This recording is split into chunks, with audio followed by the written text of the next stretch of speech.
we were talking of introducing a bill in Parliament that we must have different tariffs when it comes to community water projects, because that's one of the biggest impediment factor in this area.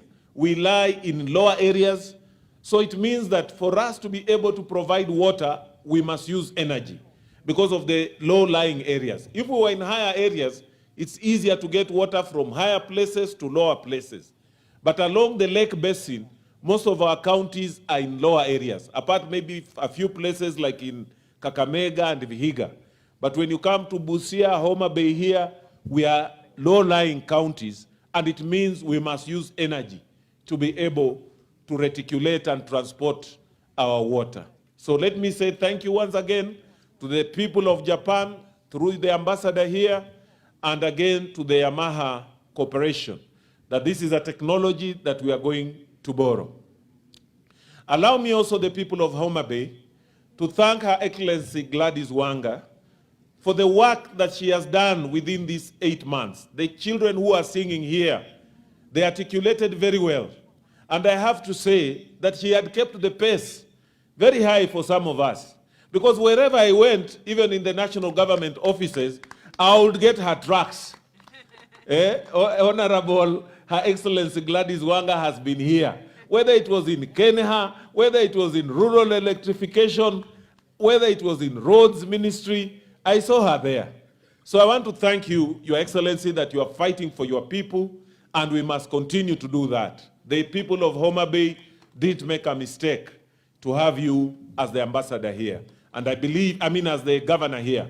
And I believe we are going to go places, working and benchmarking on each other, and being our brothers and sisters keeper.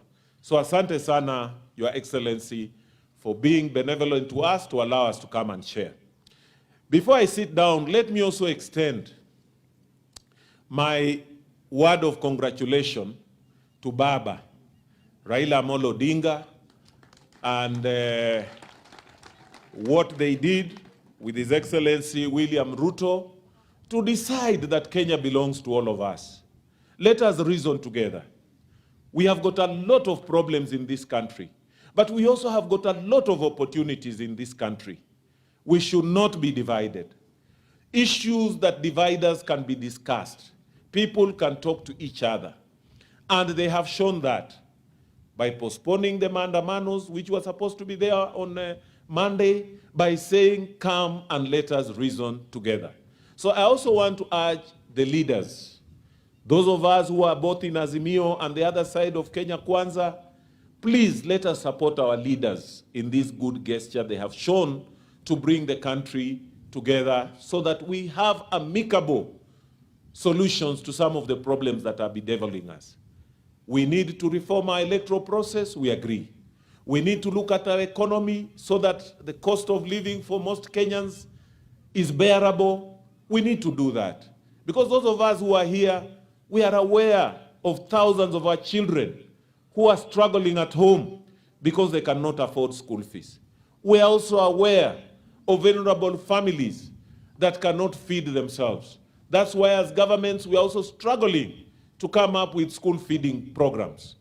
So I just want to urge that that gesture that we saw on Sunday, I want to say, let us come in, support it, let us see how we solve the problems of this country together so that Kenya can be a great country. This is the only country that God has given us, and let us not try to think that you can isolate any other Kenyan in this country. All Kenyans belong to Kenya. The resources of Kenya must be used to solve problems for all Kenyans. Instead of thinking that whoever thinks that he has won, that is exclusively for you. It can't work. In a country where in our elections we are almost divided 50-50, it means that we must reason together. That is what I want to urge, so that we look forward a statement. I was sharing with my sister here. I may be looking young, but I'm not young because I've been around since the agitation of multi-party. And we have seen the political journey that we have walked together. It has not been easy. People have lost their lives. People have lost their livelihoods. Communities have suffered. And even those who are ahead of us, went through some of these problems. So it is never a personal agenda. Some people sacrifice their own lives for the sake of the national agenda. And we must be able to look at it in that manner. When you simplify these things and start saying it is just about an individual, then you fail to see the bigger picture for the nation. So I want to urge and say that we should support the efforts to bring this country together to address the problems that we are facing as a nation.